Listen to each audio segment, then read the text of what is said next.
O modus tollens é um argumento dedutivo válido e é uma tautologia. Se você não sabe o que é uma tautologia, eu vou deixar um card aqui, você para o vídeo, clica no card, assiste o vídeo sobre tautologia e depois volta para cá para continuar esse assunto. E também, se você quiser saber mais ainda a respeito disso e como montar uma tabela verdade passo a passo, detalhe por detalhe, eu vou deixar aqui embaixo na descrição um link que vai te direcionar para o meu site e você lá pode baixar também gratuitamente um manual de como montar uma tabela verdade. Mas voltando à questão, o modus tollens é uma forma de argumento dedutivo válido. Um argumento dedutivo válido é aquele cujas proposições são verdadeiras e a conclusão necessariamente também é verdadeira.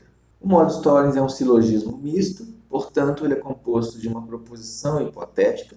Uma proposição hipotética nada mais é do que uma proposição condicional, ou seja, você vai encontrar lá o se, então, e também é composto de uma proposição categórica. Então, o modus tollens nada mais é do que o seguinte: eu tenho uma proposição condicional, portanto, eu tenho um antecedente e um consequente. Eu tenho uma segunda proposição, uma segunda premissa, onde essa premissa agora é a negação do consequente. E eu terei, então, como conclusão, a negação do antecedente. De forma simbólica, eu posso expressar do seguinte modo: se eu tenho duas proposições, P e Q, eu vou compor a primeira premissa do condicional, se P, então Q. A segunda premissa vai ter como proposição a negação do consequente da primeira. Então, vai ser não Q. Então, eu vou ter como conclusão a negação do antecedente, não P. Essa maneira que eu fiz está na forma coluna. Mas há uma outra forma de expressar isso simbolicamente também, que é na forma de linha, do seguinte modo: não Q e se P, então Q, então não P. Por essa forma que você pode ver na tela, é possível elaborar uma tabela verdade e identificar que essa proposição composta, ou esse argumento, ele é uma tautologia. Então faz o seguinte, você dá um pause aí, faz a sua tabela verdade com essa proposição que está aqui na tela e volta aqui para conferir comigo com a minha tabela verdade também. Então vamos ver a tabela verdade. Veja que nós temos a proposição completa, não que e, se P então que, então não P.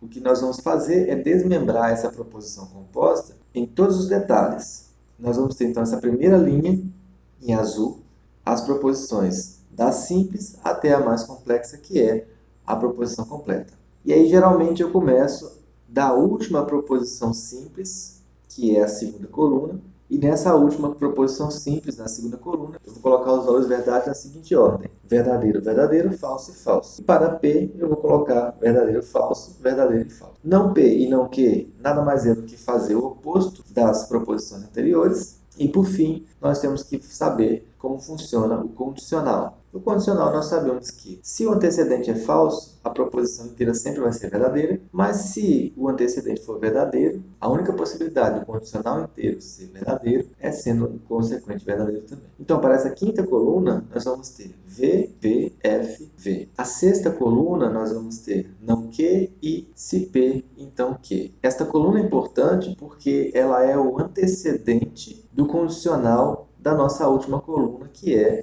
a proposição completa.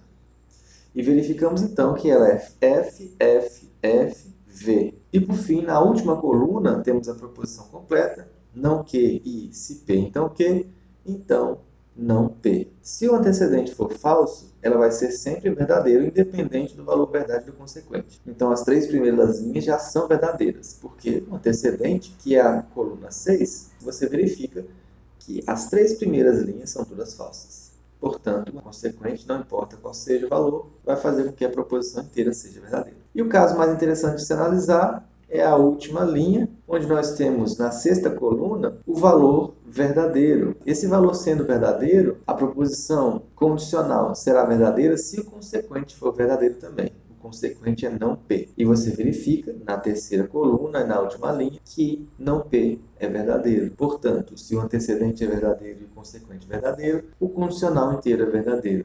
E aí nós temos uma tautologia. Voltando agora para cá, como eu gosto muito de literatura e eu não quero que esse assunto fique muito abstrato com letras, vamos transformar essas letras em sentenças do português para que a gente possa aplicar isso de forma mais efetiva.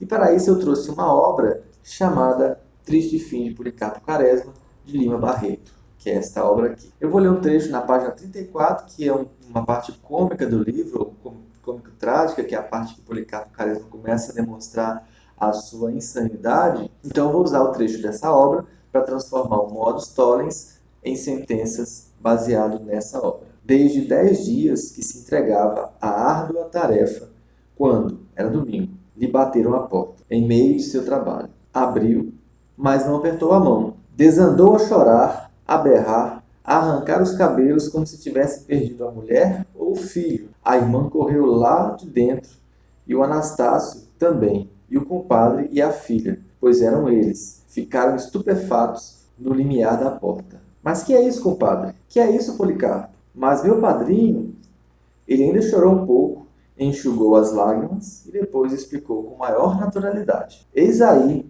vocês não têm a mínima noção das coisas da nossa terra. Queriam que eu apertasse a mão. Isso não é nosso. Nosso cumprimento é chorar quando encontramos amigos. Era assim que faziam os tupinambás. Você riu, né? Então veja o estado de ânimo que estava Policarpo Quaresma. Mas, independente dessa situação, eu recomendo que vocês leiam o livro, que é um livro muito interessante e é uma obra-prima da literatura brasileira. Eu vou pegar a ideia central desse trecho lido e transformar em proposições ou em sentenças que vão se tornar o argumento modus tollens. A primeira sentença eu vou usar o condicional, que vai ser o seguinte: se eu encontrar meus amigos, então eu choro como os tupinambás. Segunda proposição será: não chorei como os tupinambás.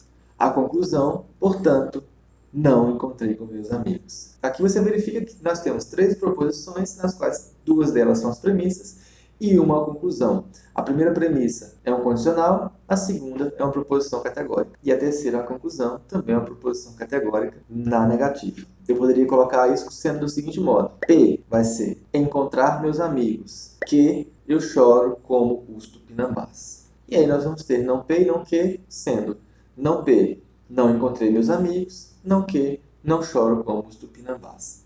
E aí você pode montar o seu argumento modus tollens deste modo. É um assunto interessante, dá para vocês fazerem várias frases com isso. Espero que vocês tenham gostado. Se gostaram, dá um joinha, compartilhe com seus amigos, deixe um comentário, porque é muito importante para eu ter um feedback, saber o que você entendeu a respeito da questão, do assunto.